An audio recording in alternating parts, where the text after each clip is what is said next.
Salut à tous et bienvenue sur cette nouvelle vidéo de création de diorama Senseiya. Donc cette fois-ci je vais faire un diorama pour les Chevaliers Noirs. Donc c'est une commande qui m'a été faite par un ami sur Facebook pour un format double d'étoffe. Donc globalement c'est du 76 donc de largeur, centimètres bien sûr, sur 30. Alors tout d'abord je vais découper une base, mais comme vous le voyez, hop, mes bases ont un petit bord ici dont je viens de débarrasser. Alors, vous pouvez le découper au cutter et à la règle, hein, ça ne pose pas de problème. Comme c'est pour la base et pour les tranches, ça on va sculpter ça aussi. Donc on a dit 30 cm. Bon, faut toujours couper un peu plus, genre ouais, on va dire 33 cm. Donc vous faites une entaille, même si elle n'est pas bien précise ou si votre cutter est pas très aiguisé, c'est pas un souci. Parce que justement ça on va le resculpter derrière. Ici, je vais essayer de casser. Vous voyez, comme vous avez fait une entaille, ça va plus ou moins suivre l'entaille et vous pouvez l'enlever à la main. Ici vous avez l'entaille, on va couper d'un coup sec. Ouais. Voilà, alors d'un coup sec. Voilà, donc c'est plus ou moins droit. Là vous faites la même. On va faire ça ici. Hop. Alors l'étape suivante c'est de sculpter la tranche. Donc vous pouvez le faire soit au cutter ou aléatoirement, vous le faites avec une petite pince comme ça. Et vous arrachez les bouts comme ça. Alors une fois que vous avez fini les bords, on va attaquer la structure. Donc on a dit qu'on ferait plusieurs paliers. On va je pense que voilà, un comme ça ici, le second ici. Je vais découper les petites plaques. On est à combien là? Alors, là je suis à peu près 12 cm.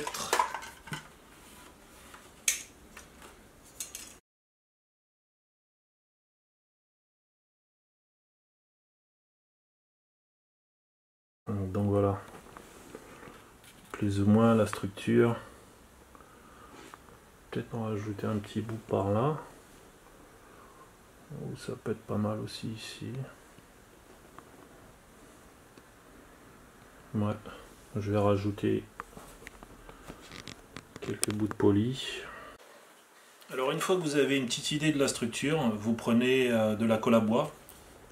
Bon, faut prendre de la bonne colle par contre, hein, faut que ça tienne, il ne faut pas prendre de la colle premier prix.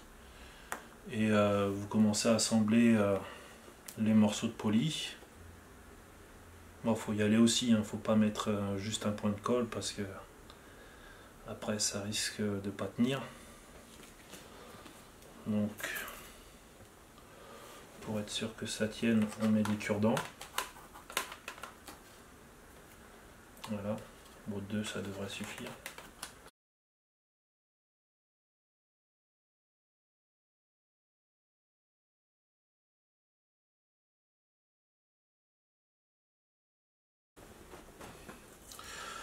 Bon, donc j'ai laissé sécher 24 heures pour que la colle sèche bien. Et je vais un peu sculpter les côtés.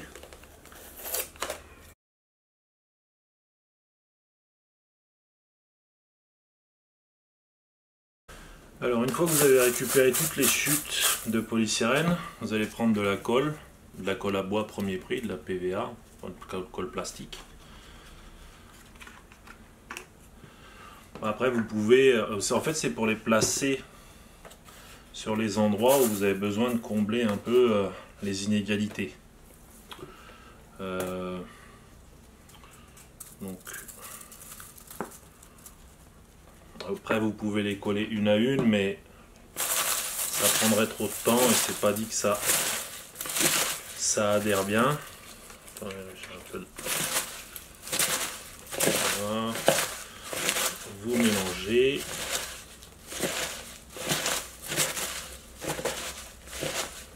Vous mélangez bien comme ça. Et après vous les placez ici. Bon, normalement ça devrait tenir plus ou moins.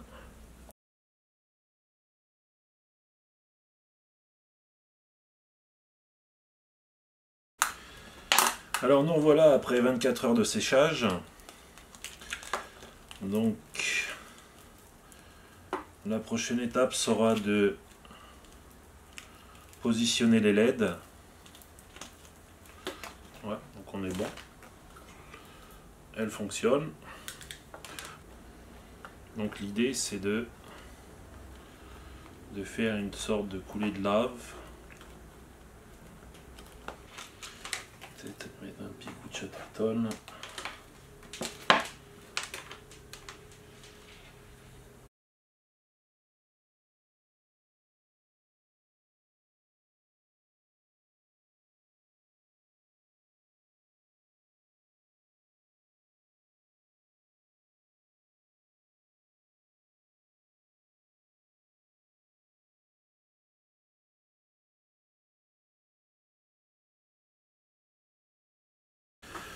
Je vais prendre des pailles que je vais découper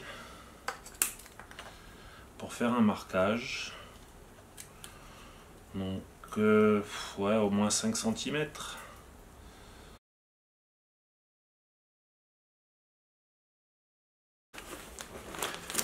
Alors pour l'étape suivante, on va prendre de la ouate. Par contre, je vais en faire des petits morceaux comme ça.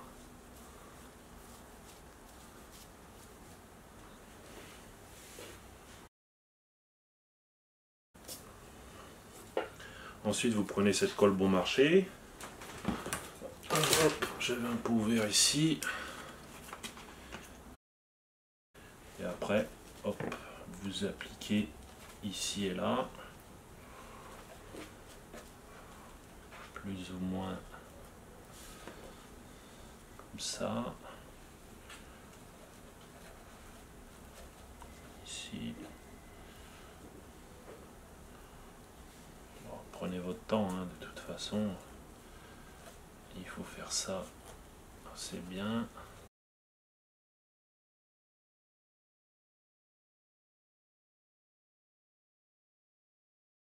Alors une fois que la ouate a séché, là on a une espèce de petite structure gondolée comme ça.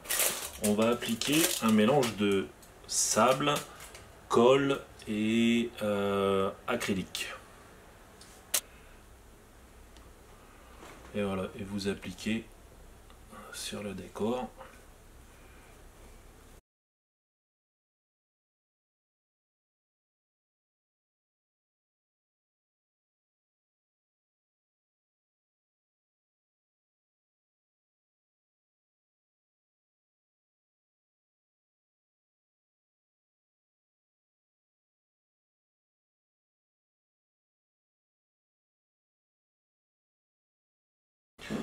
Une fois que c'est toujours humide, on peut rajouter du bicarbonate de soude qui va essayer d'uniformiser votre surface. C'est ce que j'ai fait pour le décor d'avant.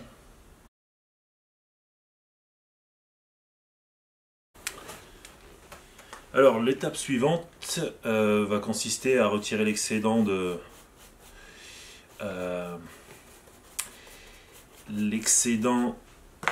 bicarbonate. Vous prenez un aspirateur, un pinceau,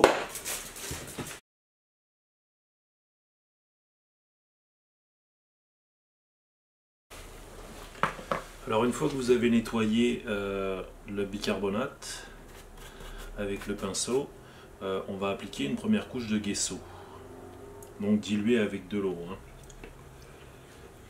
Sinon ça sera plus difficile d'aller dans les recoins. Donc vous le diluez bien et vous appliquez, voilà, comme ça.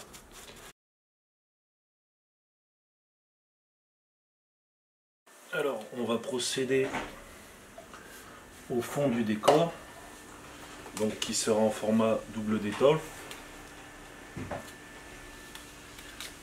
Donc on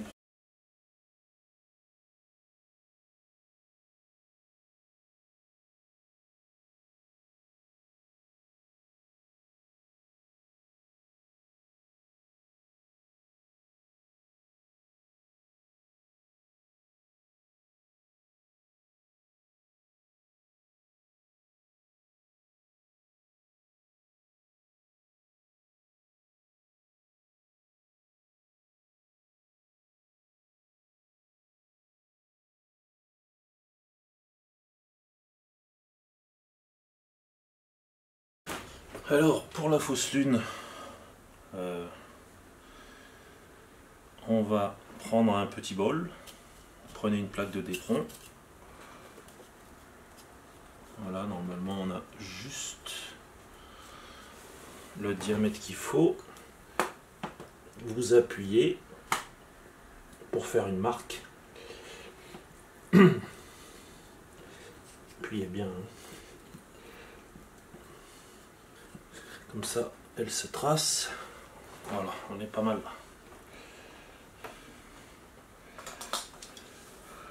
Et ensuite, vous découpez au cutter.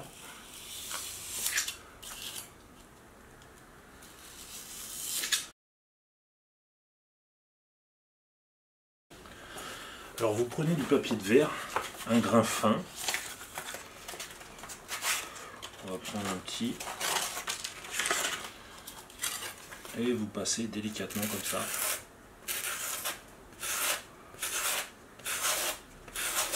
Pour essayer d'arrondir.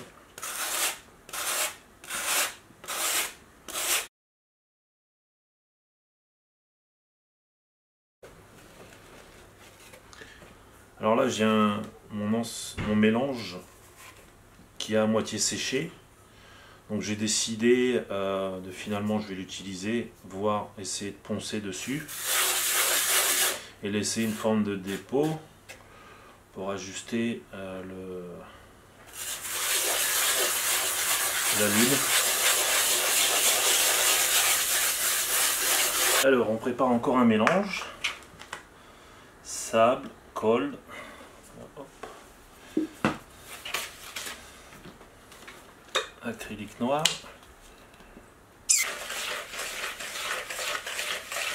Voilà.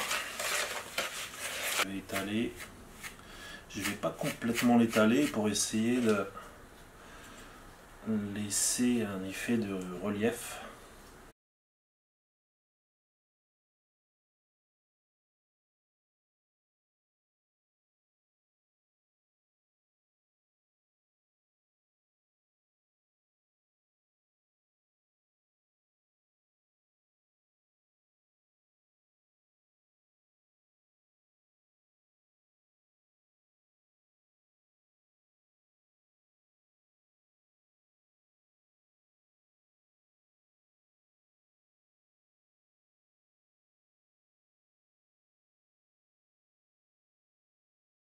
Alors, on va commencer à peindre à la surface. Je vais d'abord commencer par le bas, donc qui sera un effet plus ou moins de mer, avec du turquoise foncé, que je recouvrirai après de silicone transparent.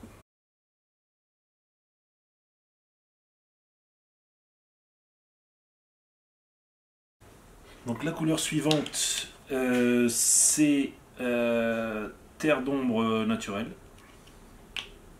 Donc c'est plutôt sombre comme couleur. Toujours commencer par les couleurs les plus sombres. Et généralement je fais tout en brossage. Pour faire un maximum de nuances. Et je vois ce que ça donne. Et après je fais les couleurs les plus claires. Donc là on va commencer avec celle-ci. Je vais voir ce que ça donne. Et si ça me convient, je continuerai. Ou sinon, je prendrai autre chose.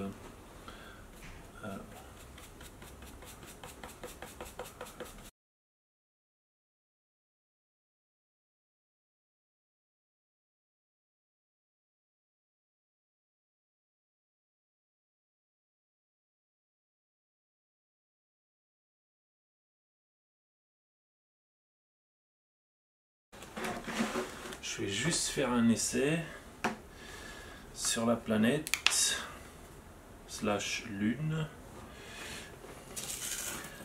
en gris, juste pour voir ce que ça donne. Après on pourra changer, mais bon, c'est juste pour avoir un premier jet. On prend du gris, voilà, du gris moyen, pareil, on étale.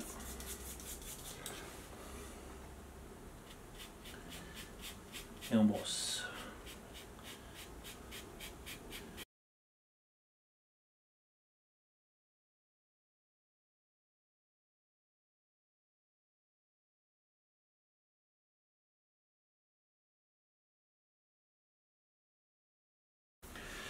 Alors on est toujours en mode de test pour les peintures.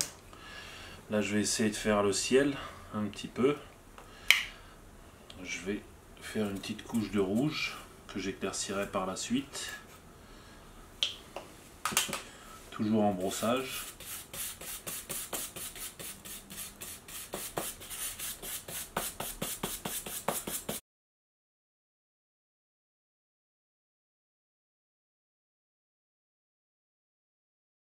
On éclaircit avec, je vais essayer ça, du jaune de Naples. Peut-être casser un petit bout comme ça, hop.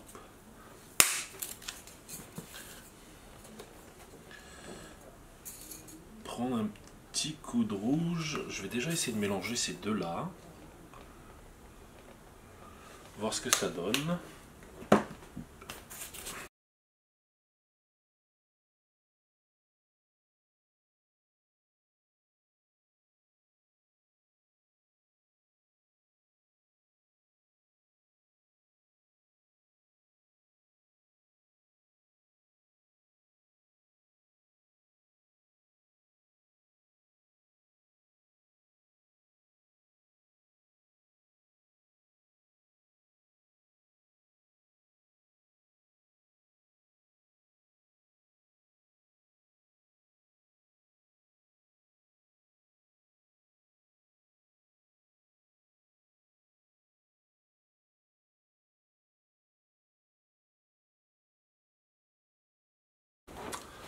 Alors pour l'étape suivante, je vais peindre une espèce de coulée de lave ici et là, pour suivre un peu la sculpture que j'avais fait.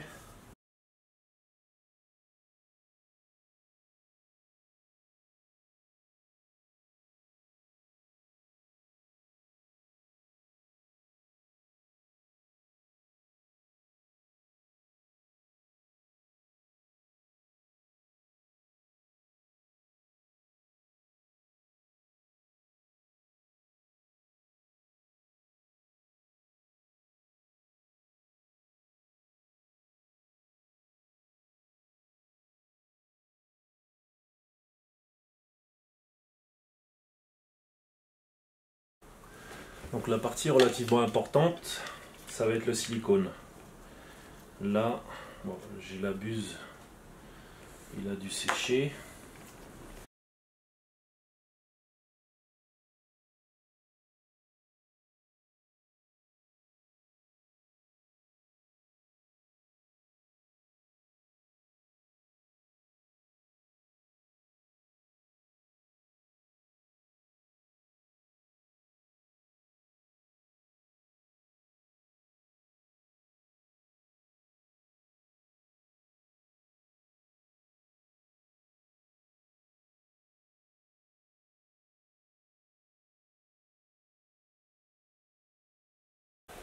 Alors, le silicone a séché, donc sur l'effet de lave, je vais mettre de la peinture vitrail rouge pour commencer. Donc on va totalement recouvrir la surface en rouge.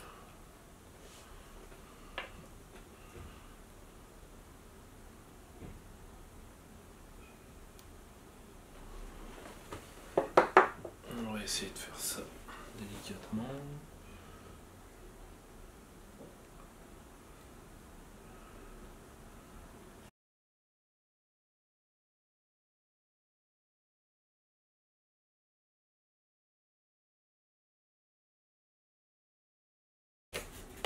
On continue couleur sable.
Alors l'étape suivante, c'est de repeindre par-dessus avec de la peinture vitrail orange.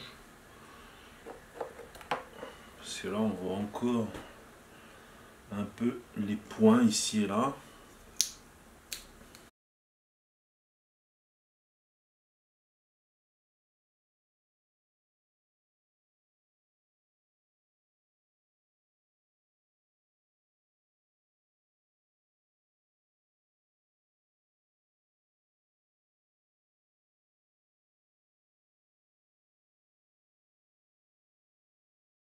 Alors on va procéder à l'application de la dernière couche. On va pas en mettre partout, hein.